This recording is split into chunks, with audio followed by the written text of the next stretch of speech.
কক্সবাজার বাংলাদেশের মানুষের সবচেয়ে প্রিয় একটা জায়গা। আজকে আমরা পৃথিবীর বৃহত্তম এই সমুদ্র সৈকত ঘুরতে যাব একদিনের জন্য। আমরা চট্টগ্রাম থেকে সকালে ট্রেনে যাব এবং বিকেলে ট্রেনে ফিরে আসব। অনেকেই হয়তো জানেন না এই পথটি বাংলাদেশের সবচেয়ে সুন্দর রেলপথ। এই পথে কক্সবাজার যাওয়ার সময় আমরা দুইটি বন্যপ্রাণী অভয়ারণ্য পার হব, একটি হাতির ওভারপাস পার হব এবং বাংলাদেশের সবচেয়ে সুন্দর 3টি নদীও এই পথে দেখা যাবে। এই সব কিছু পেরিয়ে ভিডিওর 8 মিনিটের মধ্যে আমরা কক্সবাজার স্টেশনে পৌঁছে যাব। এরপরে মেরিন ড্রাইভ ধরে চলে যাব ইনানি বিচে। সেখানে এক অখ্যাত হোটেলের তাজা সব মাছ খেয়ে আমরা চলে যাব নৌবাহিনীর নবনির্মিত ব্রিজটি দেখার জন্য, যেখান থেকে সেন্ট মার্টিনের জাহাজগুলো ছাড়ার কথা। এরপরে আমরা আরেকটু সামনে গিয়ে এমন একটি জায়গায় যাব যেখানে মাইলের পর মাইল আপনার কোনো মানুষ চোখে পড়বে না, পুরো বিচটা আপনার। এ ধরনের বিচের কথা আমরা খুব অল্প সংখ্যক লোকই জানি। এরপর আমরা চলে যাব কলাতলিতে। সেখানে আমরা গোসল সেরে ফ্রেশ হয়ে রাতের ট্রেনে ব্যাক করব এবং আমরা এই পুরো ট্রিপটি করব মাত্র 992 টাকায়। আমার এই ট্রিপটা ছোট হতে পারে, একদিনের হতে পারে, কিন্তু সেটা আপনার কক্সবাজার সম্পর্কে পুরো পার্সপেক্টিভটাই চেঞ্জ করে দিবে বলে আমি আশা করি। আসসালামু আলাইকুম। আমরা এখন আছি 16 স্টেশনে। আমাদের আজকের পরিকল্পনা হচ্ছে আমরা একদিনে কক্সবাজার স্পেশাল লোকাল ট্রেনে করে আজকে দিনে গিয়ে আজকে দিনেই আমরা ফেরত আসবো। ঠিক আছে, আমরা ন্যূনতম খরচে এই ট্রিপটা করার চেষ্টা করব। তো আশা করি চট্টগ্রামবাসীর জন্য বিশেষ করে এটা খুব লাভ হবে, যেহেতু চট্টগ্রাম থেকে এখন দিনে এসে দিনে কক্সবাজার করে দিনেই চলে আসা যায়, ওখানে থাকার কোনো প্রয়োজনীয়তা নেই। আমাদের ট্রেনটির নাম হলো কক্সবাজার স্পেশাল। এটি চিটং রেলওয়ে স্টেশন থেকে সকাল 7টার সময় ছাড়ে। 16 এসে পৌঁছানোর কথা 7টা 10-এ। আমাদের ট্রেন 10 মিনিট লেটে 7টা 20-এর সময় স্টেশনে এসে পৌঁছায়। পুরো যাত্রায় এই ট্রেনটি মোট 8টি স্টেশনে ব্রেক দেয়। আপনারা চাইলে এই স্টেশনগুলোতে আলাদাভাবে যাতায়াত করতে পারবেন। 16 স্টেশনে এগুলোর একটি মূল্য তালিকা টাঙানো আছে। এই টিকিটগুলো অনলাইনে পাওয়া যায় না।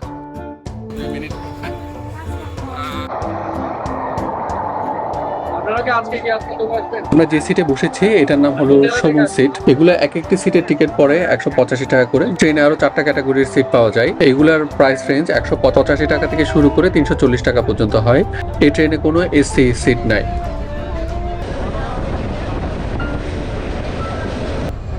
তো যাই হোক, এর মধ্যে আমরা জাহানালী স্টেশন পার করে কালুঘাট চলে আসি। তো কালুঘাট জায়গাটা আমার খুব পছন্দের। আমার আগের ব্লগটা ছিল কালুঘাট নিয়েই। সেতুটি মূলত 1931 সালে এই কর্ণফুলী নদীর উপর নির্মাণ করা হয়। এটি বাংলাদেশের অন্যতম পুরনো একটি ব্রিজ। কালুঘাট থেকে দোহাজারী পর্যন্ত এখানে আগে ট্রেন চলাচলের ব্যবস্থা ছিল। নতুন রেল লাইনের যে মূল যে সৌন্দর্যটা সেটি মূলত শুরু হয় দোহাজারী থেকে।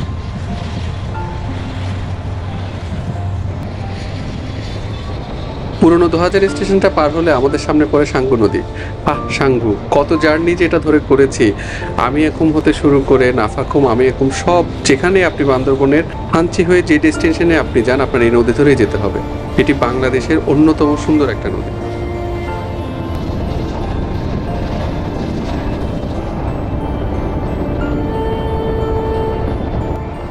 দোহাজারী স্টেশন পার হলেই চোখে পড়ে অবারিত সবুজ। জায়গাগুলো দেখতে এত সুন্দর লাগতেছিল বলে বোঝানোর মতো না। খোলা মাঠ এবং দিগন্তে বান্দরবনের পাহাড়। সমস্ত পাহাড় থেকে মাঝে মধ্যে হাতি নেমে লোকালয়ে আক্রমণ করে। সাতকানিয়া স্টেশন পার হওয়ার পরেই আমরা এই ট্রেনের অন্যতম আকর্ষণ চুনাতি রিজার্ভ ফরেস্টে প্রবেশ করি। এটি প্রায় 78 বর্গ কিলোমিটারের একটি বনাঞ্চল। জাতিসংঘের সমীক্ষা অনুযায়ী এখানে 34টা হাতি অ্যাক্টিভলি এই জায়গাটার মধ্যে বসবাস করে এবং 117টা হাতি মূলত এই জায়গাটাকে হাতি পারাপারের জন্য ব্যবহার করে।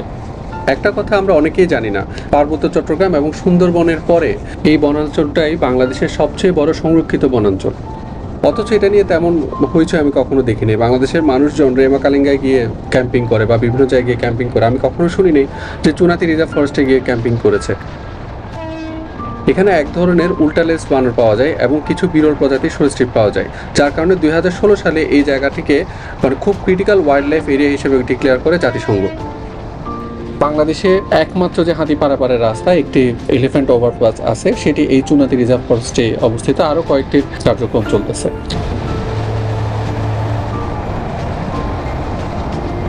চুনাতি রিজার্ভ ফরেস্ট পার হতে না হতে আমাদের সামনে এসে পড়ে মাতামুহুরী নদী। আমার জীবনে একবার মাতামুহুরী উৎসস্থলের কাছাকাছি যাওয়ার সৌভাগ্য হয়েছিল।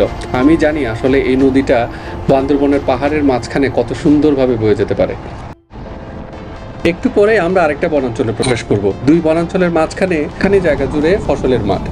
আপনি যদি জানালার পাশে সিট নিয়ে থাকেন তাহলে এই দৃশ্য আপনাকে মুগ্ধ করবেই।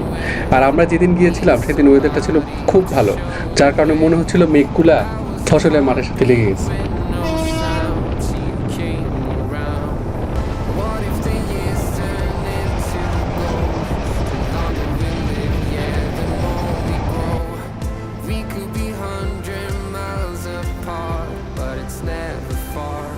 যাই হোক, কিছুক্ষণের মধ্যে আমরা আরও একটা ওয়াইল্ড লাইফ স্যাংচুরিতে প্রবেশ করি। তো এটার নাম হলো ফাঁসিয়াখালী অভয়ারণ্য। যদিও এটা সাইজে টুনতে অভয়ারণ্য থেকে ছোট, 13 বর্গ কিলোমিটার এরিয়া নিয়ে বিস্তৃত। এখানেও আসলে প্রচুর হাতির চলাচল আছে। একটা অবাক করা ইনফরমেশন হলো, পুরো বাংলাদেশে এশিয়ান হাতির সংখ্যা হচ্ছে 260টি, যার মধ্যে 150টি হাতির দেখা মিলে এই চুনতি এবং ফাঁসিয়াখালী অভয়ারণ্যের। সে তুলনায় এই দুইটা বনাঞ্চল আসলে খুবই অবহেলিত। তার মধ্যে এই যে ট্রেন রাস্তাটা, আমার মনে হয় এই সমস্ত অভয়ারণ্যকে অ্যাভয়েড করে একটু দূরে বানালে বেটার হতো। এইগুলো প্রাণীদের নিরাপত্তা আসলে যথেষ্ট পরিমাণে বিঘ্নিত করতেছে।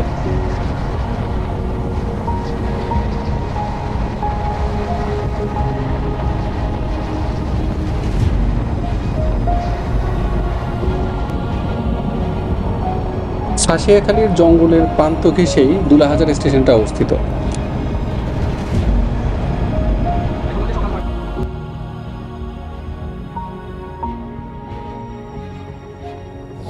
রামু স্টেশনের পরপর আমাদের বাঁকখালী নদীটা পার হতে হয়। বাঁকখালী নদী মূলত নাফ নদীর একটা শাখা নদী। যারা টেকনাফ গিয়েছেন তারা জানেন নাফ নদীর সৌন্দর্য কেমন হয়। আমরা আসলে ট্রেনের দরজায় দাঁড়িয়ে পুরো সৌন্দর্যটা উপভোগ করতেছিলাম। তো এমন সময় দেখে একটা পিচ্চি দরজায় বসে সে আমাদের চেয়ে বেশি মজা করতেছে। আমি আর লোভ সামলাতে পারলাম না, তো আমিও তার সাথে বসে গেলাম। বাতাসে মনে হচ্ছে উড়িয়ে নিয়ে যাবে, এত বাতাস।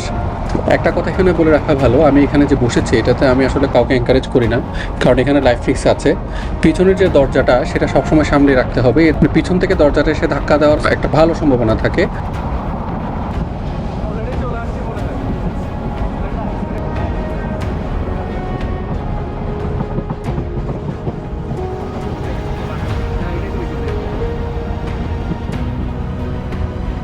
চলে আসছি কক্সবাজার, এই যে স্টেশন দেখা যাচ্ছে সামনে। কক্সবাজার স্টেশনটা এমনিই অনেক সুন্দর, আবার ট্রেনের দরজা দিয়ে দেখতে এটা আরও বেশি সুন্দর লাগতেছিল। আমরা আস্তে আস্তে স্টেশনে প্রবেশ করলাম। একটা জিনিস আমার অবাক লাগে, কক্সবাজারের মতো একটা এত ইম্পর্টেন্ট পর্যটন এরিয়াতে এতদিন পরে ট্রেন আসছে। এখানে আসলে ট্রেন অনেক দিন আগে আসা উচিত ছিল। স্টেশনটা দেখতে আসলেই অনেক সুন্দর। আমরা এখন আছি কক্সবাজার রেলওয়ে স্টেশনে। অসাধারণ একটা ভিউ, আজকের আবহাওয়াও সুন্দর, যার কারণে দেখতে অনেক ভালো লাগতেছে। আমাদের ট্রেন পৌঁছানোর কথা 10:30টায়, না?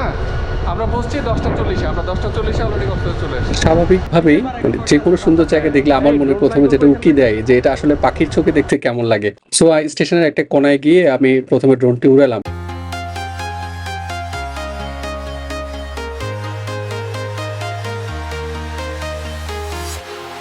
Walking alone, the streets are empty. The only thing I can see is my own silhouette. I'm getting stronger, step by step. The clock is ticking, but there's no time for regrets. I've been flying from town to town, from London to Taiwan. I've been all around the globe trying to protect your soul. মজার ব্যাপার হচ্ছে, drone উড়ানোর পরে আমরা যখন সামনে থেকে footage নিতে গেছি তখন জানি যে আসলে এই জায়গায় ড্রোন উড়ানো নিষিদ্ধ। সো যেহেতু করেই ফেলছি, এখন আর তো কিছু করার নাই। তো আমরা স্টেশনে বেশিক্ষণ থাকি না, সেখান থেকে আমরা টমটম নিয়ে নিই। আমরা স্টেশন থেকে অলরেডি টমটম উঠে গেছি। তো টমটম লোকাল নিয়েছি যে একজন 20 টাকা করে, আমরা পাঁচজন মিলে 100 টাকা নেব। তো টমটমে করে কক্সবাজার কলাতলি পর্যন্ত যেতে প্রায় 10 মিনিটের মতো সময় লাগে আর কি। তো এই সময়টা আমরা আড্ডা দিতে যাচ্ছিলাম। আমার সাথে আরো দুইটা আমার ইউনিভার্সিটির ছোট ভাই ছিল, যা আমাদের সাথে টমটমে করে কলাতলি পর্যন্ত যাই। ওরাও আজকে কক্সবাজারে ডে ট্রিপে আসছে, অর্থাৎ আজকে সন্ধ্যার ট্রেনে ওরা ব্যাক করবে।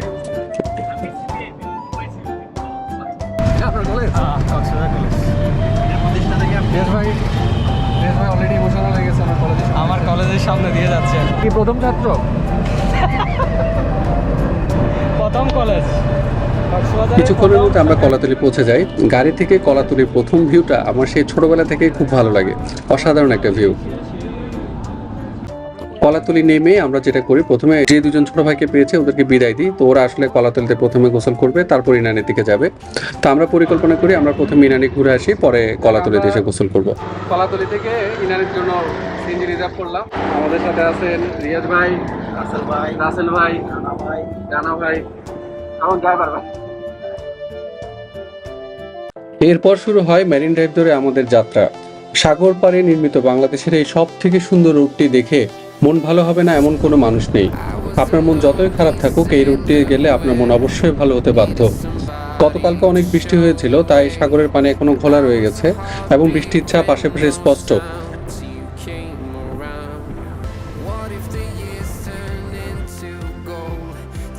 এক ঘন্টা জার্নি করার পরে আমরা ইনানি পৌঁছে যাই। ইনানির ঠিক মোড়েই মায়ের দোয়া নামে একটা হোটেল আছে। এই হোটেলটা প্রায় সময় আমি দেখতাম এবং মানুষের থেকে শুনেছি যে হোটেলটাতে খুব ফ্রেশ মাছ পাওয়া যায়। তো আমরা এবার চিন্তা করলাম এখানেই খাই। তো এখানে আমরা সামুদ্রিক বাটা মাছ নিয়েছিলাম এবং কয়েক পদের ভর্তা নিয়েছিলাম। আমাদের প্রতিজনের খরচ পড়েছিল 170 টাকা করে। মাছগুলো এতটাই টেস্টি ছিল বলার বাইরে এবং প্রতিটা মাছই আসলে খুব ফ্রেশ ছিল। এখানে খাওয়া দাওয়া শেষ করে আমরা চলে গেলাম ইনানির মূল বিচের দিকে। আমি সবসময় যেটা ফলো করি, আমি সবসময় ক্রাউড অ্যাভয়েড করে চলতে একটু পছন্দ করি। এই জন্য ইনানির মূল বিচে না থেকে আমরা হেঁটে একটু সামনের দিকে চলে গেলাম। সামনে গিয়ে দেখলাম আসলে সাগর কিভাবে ভাঙে। আমি এর আগে কখনো সাগর ভাঙতে দেখিনি। সবাই নদী ভাঙন দেখছেন, এখন দেখেন সাগর কিভাবে ভাঙে। এই সামনের জায়গাটা যথেষ্ট নিরিবিলি, দেখতে অনেক ভালো লাগতেছিল। যদিও আমাদের জন্য সাগর ভাঙাটা ভালো না, কিন্তু দৃশ্যটা দেখতে আসলে এতটা খারাপ লাগতেছিল না। আমরা একটা কোনায় গিয়ে আমাদের ড্রোনটাকে উড়ালাম। লক্ষ্য ছিল যে নৌবাহিনীর যে নবনির্মিত যে ব্রিজটি, যেখান থেকে আসলে সেন্ট মার্টিনের জাহাজগুলো ছাড়ার কথা, সেই ব্রিজটি দেখা। ব্রিজটি দেখতে এত ভালো লাগতেছিল বলার মতো না।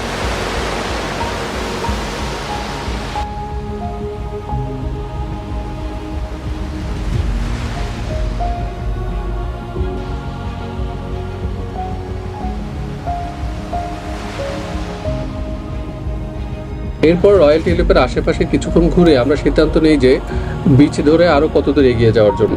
আমরা অনেকেই হয়তো জানি না, কক্সবাজারের মূল সৌন্দর্যটা শুরু হয় ইনানির পর থেকে। আমার লাইফে এই কক্সবাজার পুরো সমুদ্র সৈকতটা, টেকনাফ থেকে কক্সবাজার পুরো জায়গাটা কয়েকবার হাঁটার সৌভাগ্য আমার হয়েছে। আমি জানি আসলে এই বিচগুলো কতটুকু সুন্দর হতে পারে। আমরা প্রায় 3-4 কিলোমিটার এগিয়ে একটি পয়েন্টে দাঁড়ালাম। এখান থেকে যত দূর দেখা যাচ্ছিল কোনো মানুষের দেখা মিলছিল না। এক পাশে কক্সবাজারের পাহাড়, অন্য পাশে উত্তাল সাগর, দুইয়ের মাঝখানে আমরা। মনে হচ্ছিল যেন সারা জীবন এখানে আমরা থেকে যাই।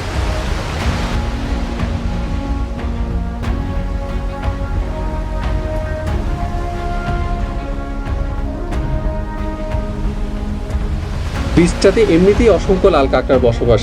একটা কাঁকড়া একটা শামুকের খোলসের ভিতর দিয়ে ঢুকে হাঁটতেছিল। দৃশ্যটা দেখতে এত ভালো লাগতেছিল। কিছুক্ষণ ঘোরাফেরা করে আমরা চলে গেলাম কলাতলিতে। কলাতলিতে যখন আমরা পৌঁছি তখন পূর্ণ জোয়ার, সাগরের এত উত্তাল ঢেউ, আমরা আর লোভ সামলাতে পারলাম না। দ্রুত চেঞ্জ করে দৌড়ে সাগরের পানিতে নেমে গেলাম। আরো জোরে হাত দিয়ে করেন না।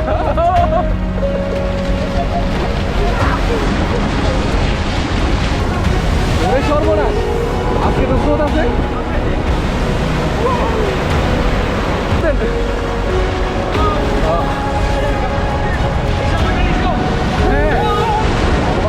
আজকে অনেক ঢেউ আছে, এটা বিশাল বিশাল।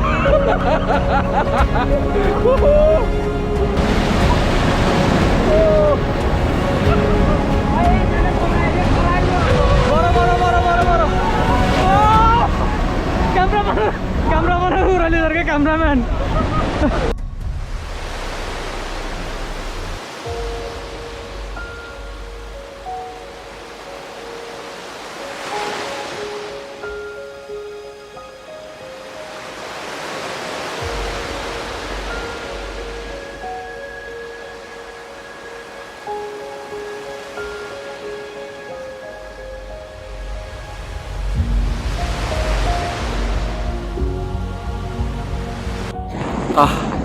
সাগরের পানিতে গোসল করে এখন আমরা ইনশাআল্লাহ খাওয়া দাওয়া করে নামাজটা পড়ে তারপর আমরা আবার ট্রেনের জন্য রওনা দেব। সাগর দেখা যায়।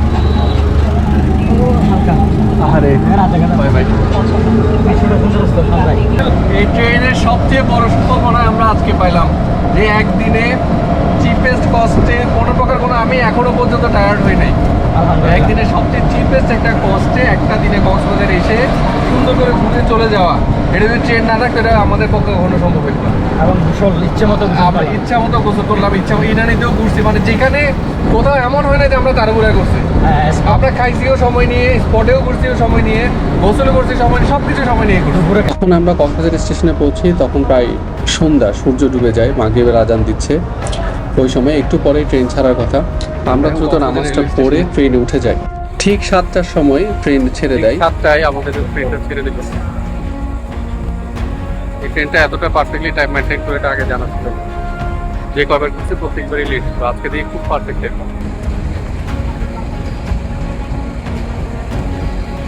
রাত্রেবেলা কক্সবাজার স্টেশন দেখতে এত সুন্দর লাগতেছিল, এটা আসলেই দৃষ্টিনন্দন একটা স্টেশন হয়েছে বাংলাদেশের জন্য। আমরা আশা করি আজকে 10:30টার মধ্যে পৌঁছে যাব। ট্রেন এখন কক্সবাজার স্টেশন ছেড়ে যাচ্ছে। ঠিক 9:30টার সময় আমরা কালুঘাট এসে পৌঁছাই এবং 10:30টায় ট্রেন আমাদেরকে চট্টগ্রাম শহরে নামিয়ে দেয়। অসাধারণ একটা ট্রিপ ছিল।